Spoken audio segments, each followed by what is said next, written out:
అది ఒక పురాతన దేవాలయం. కానీ అక్కడ గుడి లేదు. పెద్ద పెద్ద పూజలు ఉండవు. పెద్దగా హడావుడులు కూడా జరగవు. ఒక మామూలు చెట్టు తొర్రలో స్వయంభూగా వెలిసిన శ్రీ వెంకటేశ్వర స్వామిని భక్తులు వచ్చి మొక్కులు తీర్చుకుని పూజిస్తుంటారు. వెంకటేశ్వర స్వామి స్వయంభూగా వెలిసిన వెంకటాపురం వెంకటేశ్వర స్వామి ఆలయంపై హెచ్ఎంటీవీ ప్రత్యేక కథనం.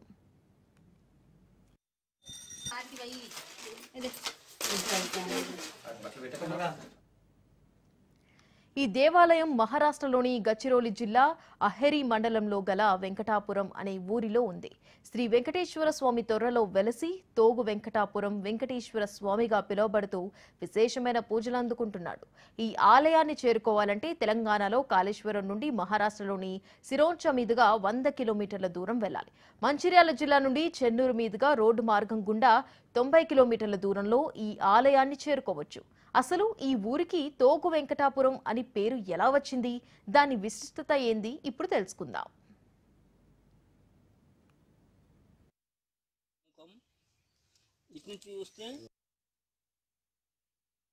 గారెపల్లి కాటారం మండల్ జయశంకర్ భూపాలపల్లి జిల్లా మామూల ఈ వేదాంతం గణేష్ శర్మ గారు ఈ మహత్యం గురించి చెప్పి ఇక్కడికి తీసుకొని వచ్చినాడు.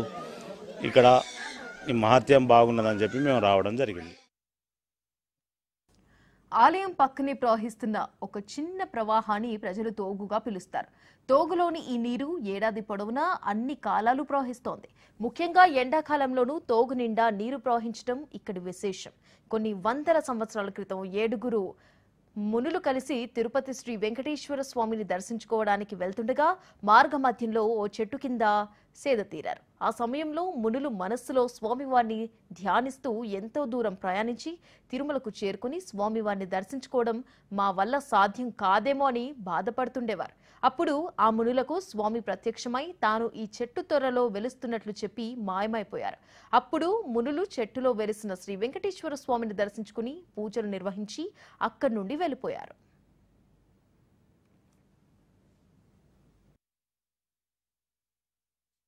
వెంకటేశ్వర స్వామి మహత్యం అనేది చాలా రోజుల క్రితం నుంచే ఉండే, ప్రజలకు ఈ మధ్యలోనే తెలుస్తున్నది. అయితే ఒక్కొక్కళ్ళు కోరికల ప్రకారం నెరవేరినాయి. అందరికీ కోరుకున్న నెరవేరినాయి కాబట్టి ఒక్కొక్కళ్ళు భక్తులు అనేటి వాళ్ళు వస్తున్నారు. క్షేత్ర మహత్యం అనేది చాలా గొప్పది. ఆ తిరుపతి నుంచి వచ్చిన వెంకటేశ్వర స్వామి ఇక్కడ వెలిసిండు చెట్టు తొర్రలో. అందుకోసమనే దీన్ని తోగుల వెంకటాపురం అని అంటారు. అంటే తోగులు అంటే చెట్టు తొర్ర లోపల వెలిసిన స్వామివారు కాబట్టి తోగుల వెంకటాపురం. తిరుపతి కొండ నుంచి విశ్రాంతి కోసం అని వచ్చిండు. ఆ స్వామివారు ఇక్కడ రాత్రి సమయంలో ఇక్కడ పద్మావతి దేవితో సైతంగా ఇక్కడ అంతా తిరుగుతుంటాడు. ఈ స్వామికి ఏంటంటే రాత్రి నివాసం కోసం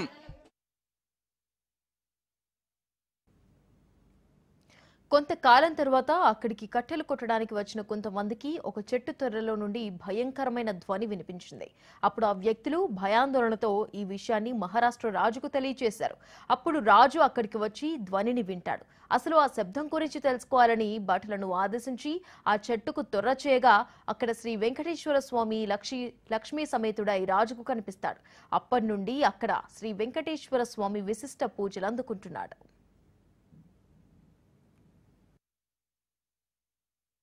ఈ చెట్టు తొర్ర విశేషం ఏంటంటే, నేను వచ్చేటప్పుడు ఇక్కడ ఆంజనేయ స్వామి వేయించేసలేదు.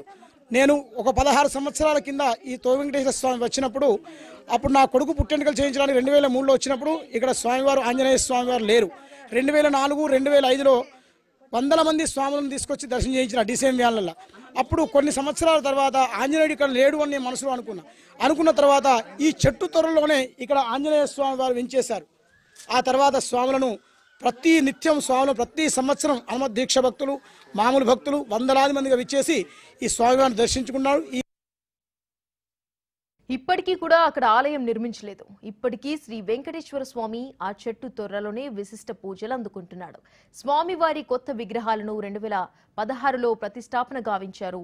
దీనికి కారణం స్వయంభూగా వెలిసిన విగ్రహాలకు రూపం లేకపోవడమే.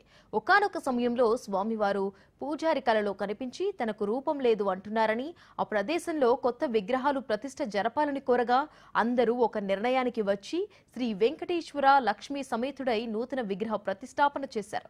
భక్తులు స్వామిని పూజించి అన్నప్రసాదాలు వండుకొని కాసేపు అలా సేద తీరి సాయంకాలం మళ్లీ ఇళ్లకు చేరుకుంటారు.